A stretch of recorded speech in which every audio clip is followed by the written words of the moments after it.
আজ ফুল বিহু, বিদায় ১৪৩২। পুরাতন বছরের ময়লা আবর্জনা ধুয়ে মুছে পরিষ্কার করে যত দুঃখ গ্লানি জরাব্যাধি আছে সব কিছু পিছনে ফেলে নতুন বছরকে বরণ করার প্রস্তুতি চলছে। নমস্কার, আমি স্বপ্না।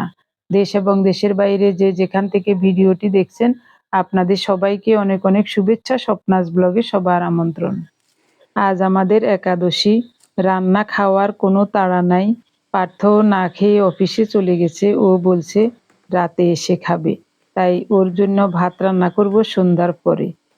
সারাদিন ঘরে যত কাজকর্ম আছে সব কিছু সমাধা করে এরপরে স্নান করে আমাদের জন্য একাদশীর আহার তৈরি করব। সকালবেলায় পার্থর কয়টা জামা কাপড় ভিজিয়ে দিয়েছিলাম, এগুলি এখন ধুয়ে দিয়েছি, ছাদে রোদে দিয়ে আসি। সবার নিরাপত্তার কথা ভেবে আমাদের সবার গ্যাস সিলিন্ডারগুলো সিঁড়িতেই রাখা হয়েছে। ছাদে চলে আসলাম, এখন দিনের প্রায় 11টা বাজে।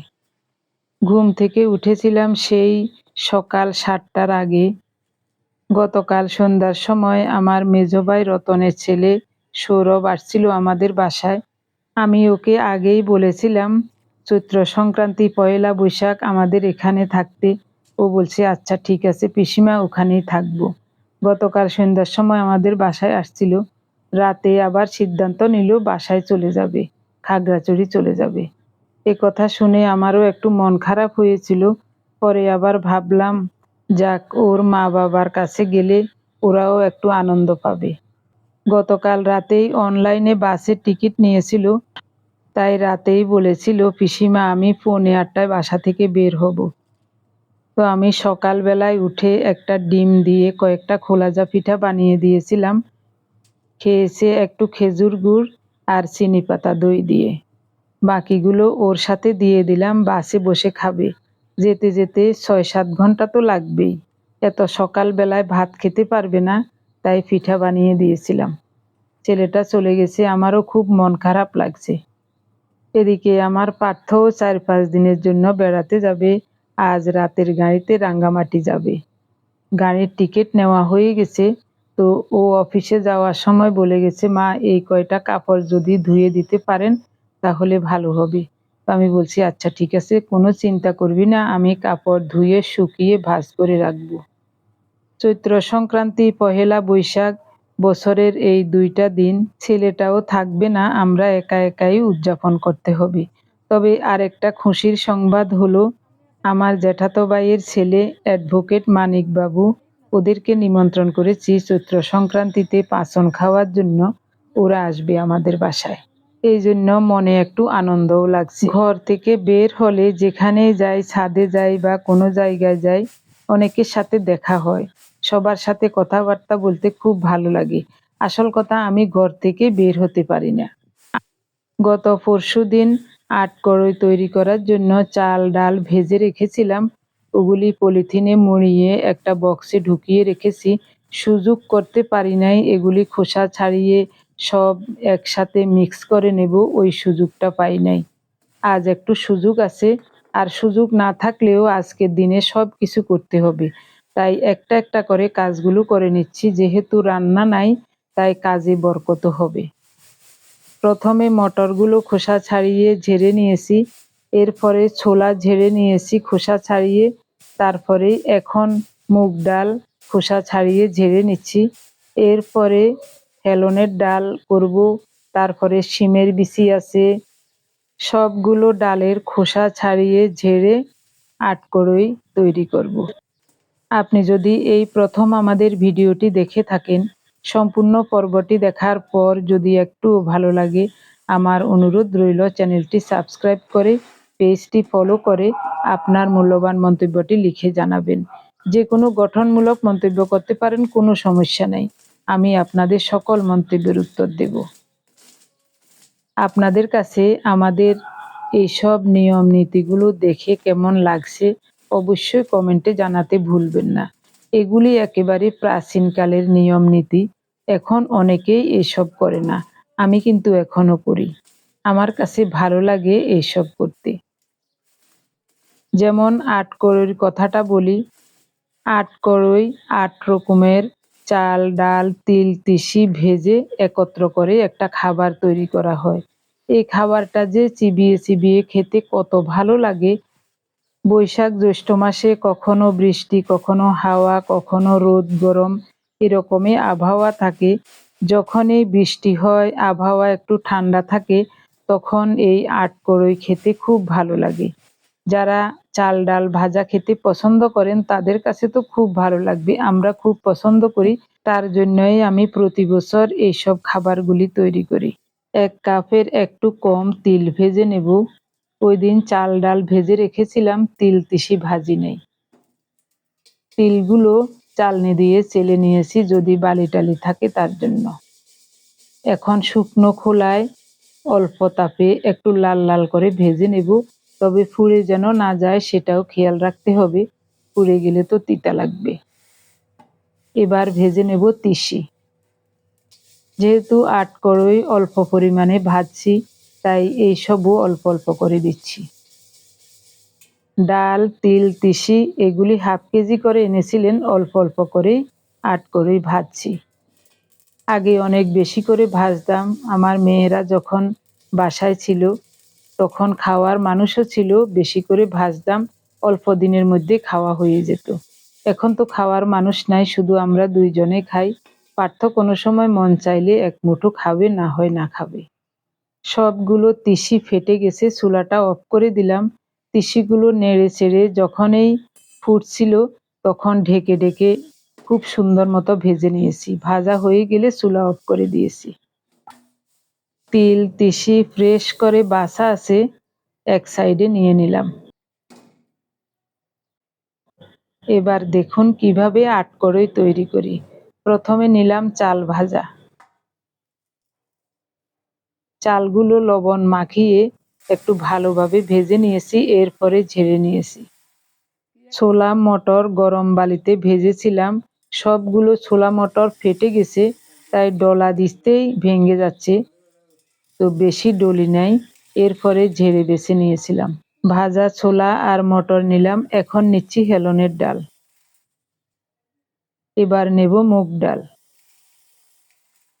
নামমাত্র অল্প কয়টা শিমের বিচি দিচ্ছি, কারণ এগুলি অনেক শক্ত, চিবাতে পারবো না। তিল তিসিগুলো ঠান্ডা হয়েছে, একটু ঝেড়ে নিতে হবে। তিল তিসি একসাথেই নিলাম। সব মিলিয়ে ৮ পদ হয়েছে। ভাজা চাল, ভাজা মটর, ছোলা, হেলন, মুগ ডাল, শিমের বিচি, তিল আর তিসি সব একসাথে ভালো করে মিশিয়ে তারপর বড় একটা জারে ঢুকিয়ে রাখবো। আমাদের ছোটবেলায় দেখেছি আমার মা জেঠিমারা চৈত্র সংক্রান্তির দিন আগে আটকড়ই তৈরি করতেন, এরপরে পাঁচন রান্না করতেন। কিন্তু এখন আমরা সময় বাঁচানোর জন্য একদিন আগেই তৈরি করে নিলাম। আমি তো ২-৩ দিন আগ থেকেই শুরু করেছি, চাল ডাল ভেজে রেখেছি, আজ রেডি করে নিচ্ছি। আসলে একটা কথা হলো কি, আগের দিনে তো বেশিরভাগ যৌথ ফ্যামিলি থাকতো, তো এইসব কাজগুলি তো আর একা হাতে করা সম্ভব না, একজন একটা করে দিত, হয়ে যেত। যেমন আমার মা চৈত্র সংক্রান্তির দিন প্রথমে আটকড়ই যখন তৈরি করতেন, চাল ডাল ভেজে দিতেন শুধু, বাকি কাজ আমি করতাম। এরপরে আমার বোন করত, তারপরে আমার বৌদি করতেন। এভাবে করে সবাই মিলে কাজগুলি করে নিতাম। কিন্তু এখন তো আমরা সবাই একা। যেমন আমার ৩ মেয়ে বিয়ে দিয়েছি, ওরাও এখন সংসারে একা। চাকরির সুবাদে ওরা সবাই বাইরে থাকে। আবার শ্বশুর শাশুড়ি কিন্তু ওদের সাথেই থাকে, ছোট মেয়ের সাথে ওর শাশুড়ি থাকে, মেজো মেয়ের সাথে ওর শ্বশুর থাকে, বড় মেয়ের সাথেও ওর শাশুড়ি মা মাঝে মাঝে এসে থাকে। তারপরও ওনাদেরকে দিয়ে তো আর এইসব কাজ করাবে না, তাই আমার মেয়েরাও আমার মতো আগে আগে সব রেডি করে নেই। পরিষ্কার শুকনো জলের বোতলেই আটকড়িগুলো রেখে দিলাম। এদিকে উনি বাজার থেকে এইমাত্র এই সবজিগুলো আনলেন। আরও সবজি এনেছেন, ওগুলি ফ্রিজে রেখে দিয়েছি আজ 3-4 দিন যাবৎ। 2-1টা করে যেটা চোখে পড়ছে, যেটা মনে পড়ছে ওটা করে নিয়ে আসছি। আজ আনলেন কাঁচা কাঁঠাল, ভেন্ডি, তারপর ঝিঙে, পটল, বরবটি, গাজর, ধুন্দুল, চিচিঙ্গা, কাঁচামরিচ এনেছেন, আবার ডাঁটা এনেছেন, আরও কি জানি এনেছেন। তো আপনাদেরকে একটু দেখাই। গতকালের ভিডিও দেখে আমার মল্লিকা মা শিলিগুড়ি থেকে লিখেছিলেন, মাসিমা পাঁচন রান্না দেখতে চাই, তার আগে বাজার থেকে আনা সবজিগুলোও দেখতে চাই। তাই হঠাৎ মনে পড়ল মল্লিকা মার কথা, সবজিগুলো দেখালাম।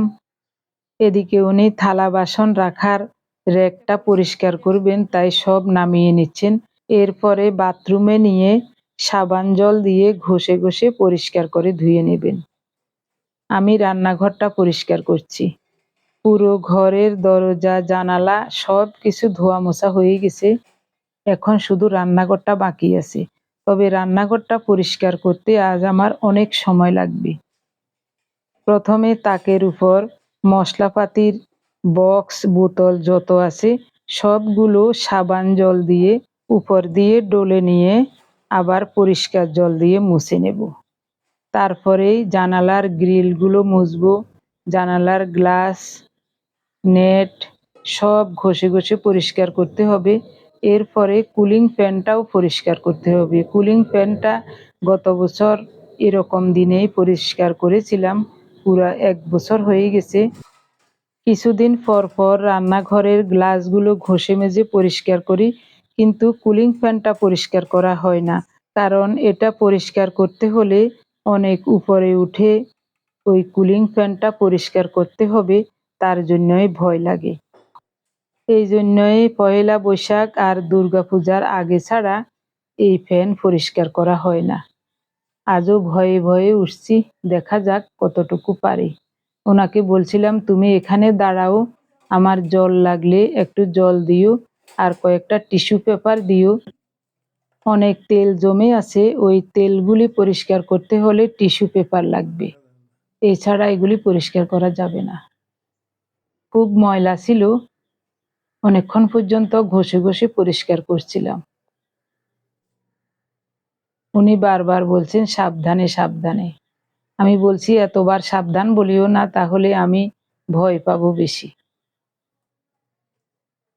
চুলার তাকের উপর দাঁড়িয়েছি, তবে গ্রিলটা ভালো করে ধরে রেখেছি, দেখা যাক।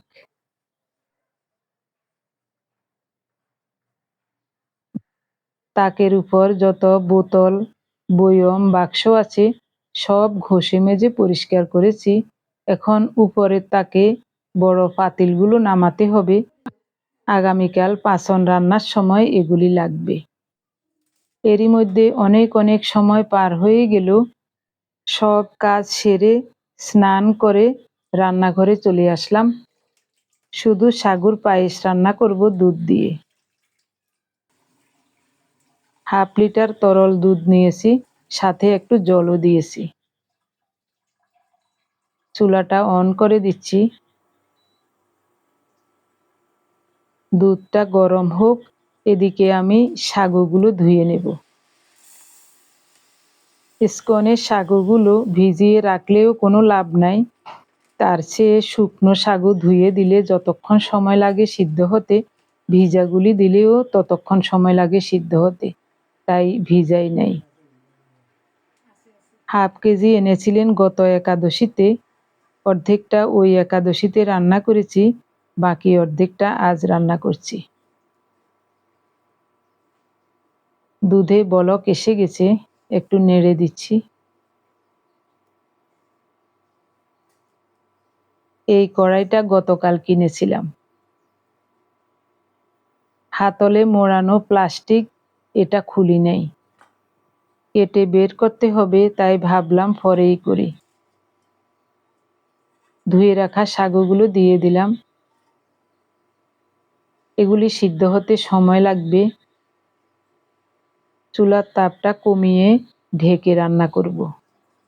একটা তেজপাতা দিয়ে দিলাম। গতকালের বেলটা বড় ছিল, তাই একটু রেখে দিয়েছিলাম। ওটা দিয়ে এখন শরবত তৈরি করে নেব। সকাল থেকে তো এখনো কিছুই মুখে দেওয়া হয় নাই। উনিও স্নান করে আসছেন। এখন একটু প্রথমে সাদা জল খাবো, তারপরে বেলের শরবত খাবো। আজ হলুদ চা বানাই নাই, এত কাজের ঝামেলায় ওটা আর বাড়তে ইচ্ছা করছে না। প্রথমে সাদা জল খেয়ে এরপরে ভিনেগারের জল খাবো, তারপরে বেলের শরবত খাবো। এরই মধ্যে পায়েস রান্না হয়ে যাবে, তো আমাদের জন্য খাবারও রেডি করে নেব।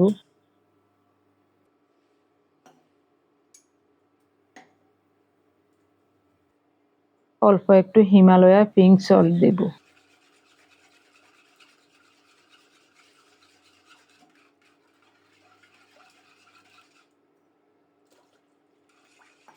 আজ বেলের শরবত একটু পাতলা করে তৈরি করছি, কারণ বেল কম ছিল।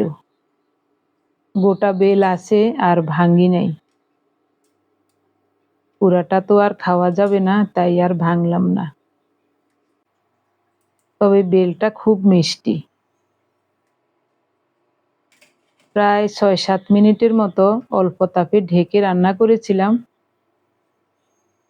কিছুটা সিদ্ধ হয়েছে, তবে আরো সিদ্ধ হবে।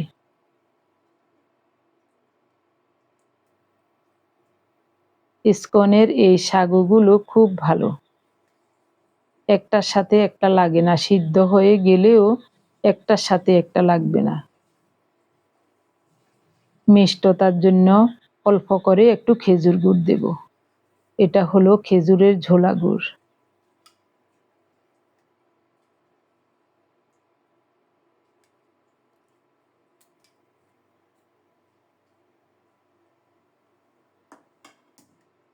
ভাবছিলাম অল্প দেব, মনে হচ্ছে বেশি হয়ে যাবে। এমনিতে বেশি হবে না, আমাদের জন্য বেশি হবে। বেশি হয়ে গেছে। পরেরটা না দিলেও চলতো। যাই হোক, যা হবার হয়ে গেছে। ঢাকা দিয়ে চুলার তাপটা আরো কমিয়ে আরো কিছুক্ষণ রান্না করব। সাগুগুলো এখনো ভালোভাবে সিদ্ধ হয় নাই। এদিকে 2 জনের জন্য 4টা বাংলা কলা এভাবে পাতলা পাতলা করে কেটে নেব।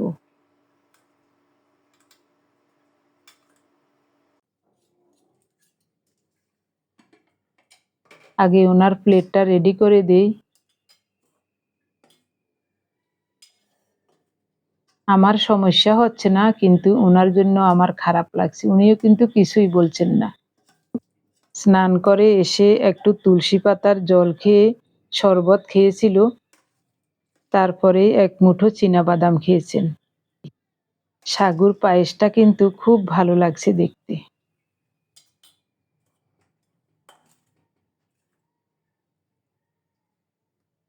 দুইটা কলা কেটে নিয়েছি ওনার জন্য।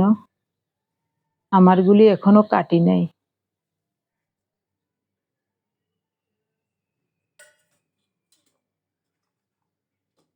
শসা, 1 মুঠো চীনাবাদাম দেব। এটাই হবে আমাদের একাদশীর আহার। একটা তুলসী পত্র দিলাম, সাথে 1 গ্লাস জল।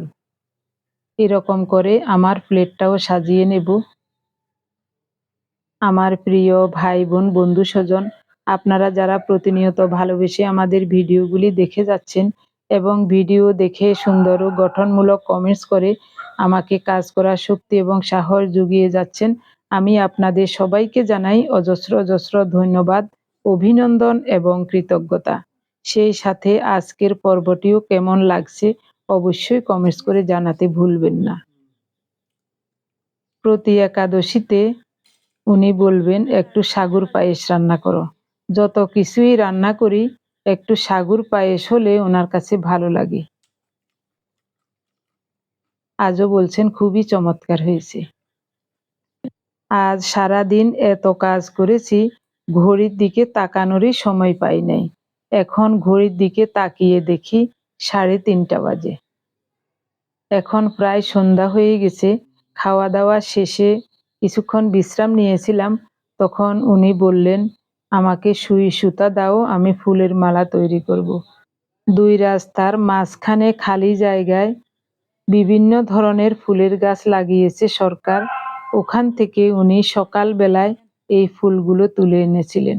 সাদা ফুলগুলোর নাম হলো আপন ফুল, আর গোলাপিটা কি ফুল ওটার নাম জানি না, তবে দেখতে খুবই সুন্দর লাগছে।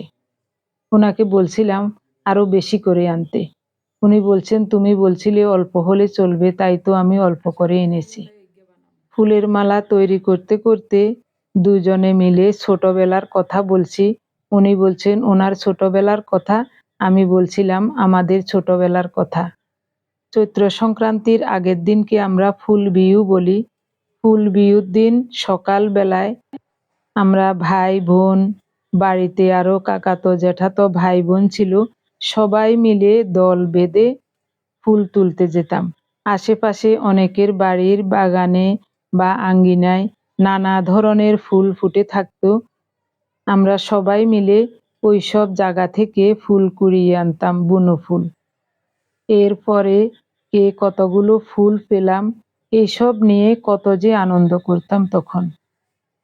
পরে বাড়ি এসে যত্ন করে ফুলগুলো যার যার ঘরে রেখে দিতাম। এরপরে মায়ের সাথে ঘরের আসবাবপত্র ধোয়া মোছার কাজ করতাম। আপনারা যারা প্রতিনিয়ত আমাদের ভিডিওগুলি দেখেন, আপনারা অবশ্যই দেখেছেন আমার বাবার বাড়ি। আমার বাবার বাড়িতে যে ঘরটা এখনো আছে, ওই ঘরটাই আমাদের ছোটবেলা থেকে দেখে আসছি। এই ঘর 1971 সালের মুক্তিযুদ্ধের পর এই ঘর তৈরি করেছিলেন আমার বাবা। তখন ভিটি ছিল কাঁচা, এখন তো ভিটি পাকা হয়েছে, তখন ভিটি কাঁচা ছিল। ফুল বিহু দিন ওই ঘর আমার মা লেপতেন এবং ধারগুলিও লেপতেন। অনেক সময় যখন একটু বুদ্ধি হয়েছে, বড় হয়েছি, আমিও মায়ের সাথে ঘর লেপতাম। এভাবে করে হাতে হাতে মায়ের সাথে অনেক কাজ করতাম। তারপরে দুপুরে খাওয়া দাওয়া সেরে সবাই যার যার বিছানা পাটি নিয়ে এক জায়গায় ছায়া দেখে বসে যেতাম ফুলের মালা গাঁথতে, সুই সুতা নিয়ে। আমরা সব সময় ছোটবেলায় বড় সুই দিয়ে ফুলের মালা গেঁথেছি। এখন তো বড় সুই নাই আমার কাছে, তাই একেবারে ছোট সুই দিয়ে ফুলের মালা গাঁথতে হয়েছে। কিন্তু সুইতে সুতা ঢুকাতেই যত ঝামেলা। এত যে রাগ হচ্ছে, চোখে চশমা আছে, আলো আছে ভালো, তারপরও পারছি না, কি যে বিরক্ত লাগছে। যাই হোক, অবশেষে বড় বড় করে 2টা ফুলের মালা গেঁথে নিলাম। একটা ঘরের দরজায় লাগাবো, আর একটা ঠাকুরের সিংহাসনে লাগাবো। এখন রাত 9টা বাজে। আমি পার্থর জন্য রান্নাবান্না সেরে নিয়েছি। গতকালের মাছের তরকারিটা ও গতকাল ভাত খাই নাই, তো ওর তরকারিটা রয়ে গেছে। এখন রান্না করেছি মসুরের ডাল, কয়েক পিস সজনে ডাঁটা দিয়ে মসুরের ডাল রান্না করেছি, 2টা পটল ভাজা করেছি, আর অল্প একটু ভাত রান্না করেছি। ও খাওয়া দাওয়া করে 9:45টার দিকে বের হবে। ছেলেটা এখনো বাসায় আসে নাই, বলছে মা চলে আসছি, কাছাকাছি চলে আসছি। রাস্তায় অনেক জ্যাম থাকে, এই জন্যই ঘর থেকে বের হলে কতক্ষণে ঘরে ঢুকবে তার কোনো নির্দিষ্ট সময় থাকে না। এত মনে হয় খেতে পারবে না। যাই হোক, যা খায় বাকিটা ফেলে দিতে হবে, কারণ ফুল বিহুর দিনের কোনো রান্না করা খাবার আমরা চৈত্র সংক্রান্তির দিন খাই না। রান্না বান্না সেরে আগামীকালের জন্য একটু কাজ এগিয়ে রাখছি। 2টা নারিকেল এনেছিলেন, নারিকেলগুলো ভেঙে একটা নারিকেলের অর্ধেকটা কুচিয়ে নিয়েছি আগামীকাল পাছনে দেওয়ার জন্য, বাকিগুলো কুড়িয়ে বক্সে ঢুকিয়ে রাখছি। একা মানুষ, সব কাজ তো আর একসাথে করতে পারবো না, তাই কিছু কিছু কাজ এগিয়ে রাখছি। 1 বাটি নারিকেল হয়েছে বড় বাটিতে, এগুলি এখন ফ্রিজে নরমালে রেখে দেব। একটা নারিকেলে শাঁস হয়েছে, আমি একটু শাঁস খেয়েছি, বাকিটা 2 ভাগ করে রেখেছি ওদের বাপ বেটার জন্য, জলটাও ওনাকে দেব। এখন রাত 11টা বাজে, আমি বসে বসে ব্লাউজ সেলাই করছি। আমার বড় মেয়ে একটা শাড়ি পাঠিয়েছিল আমার জন্য। তো ব্লাউজ পিসটা এতদিন সেলাই করতে পারি নাই, কেটে কুটে রেখেছিলাম, সুযোগে পাই নাই সেলাই করতে। এখন ব্লাউজটা সেলাই করে হাতের কাজও করে ধুয়ে বারান্দায় মেলে দেব, সারা রাতে শুকিয়ে যাবে। কাল স্নান করে নতুন শাড়ি আর এই ব্লাউজ পরবো। ধন্যবাদ সবাইকে।